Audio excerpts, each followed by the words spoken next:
देखिए, व्यक्तिगत रूप से वो किस पार्टी से जा रहे हैं मेरे लिए मायने नहीं रखता। वो मेरे बड़े भाई हैं और उनके लिए मुझे कहीं खड़ा होना है तो मैं कोशिश करूंगा कि अगर मैं फ्री रहूं, अगर मैं बिजी ना रहूं तो मैं ज़रूर खड़ा होने की कोशिश।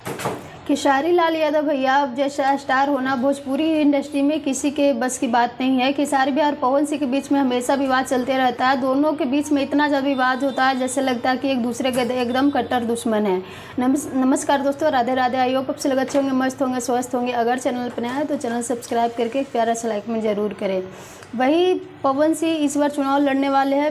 विधानसभा चुनाव, लोकसभा चुनाव लड़े लेकिन वो हार गए। उस वक्त भी पवन सिंह के सपोर्ट में खेसारी भैया चुनाव प्रचार करने गए थे और इस बार भी जाएंगे। और इस बार सिर्फ पवन सिंह के नहीं बल्कि पवन सिंह की पत्नी ज्योति सिंह के भी चुनाव प्रचार करेंगे, फुल सपोर्ट करेंगे।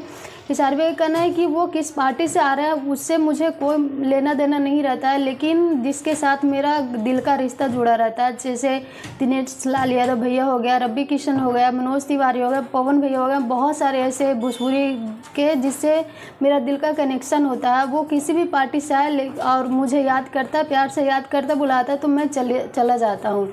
और इस बार पवन सिंह और ज्योति सिंह दोनों चुनाव लड़ रहे हैं, तो अगर दोनों मिल के अगर मुझे बुलाते हैं तो मैं ज़रूर जाऊँगा। वैसे आप अपना राय ज़रूर दीजिएगा।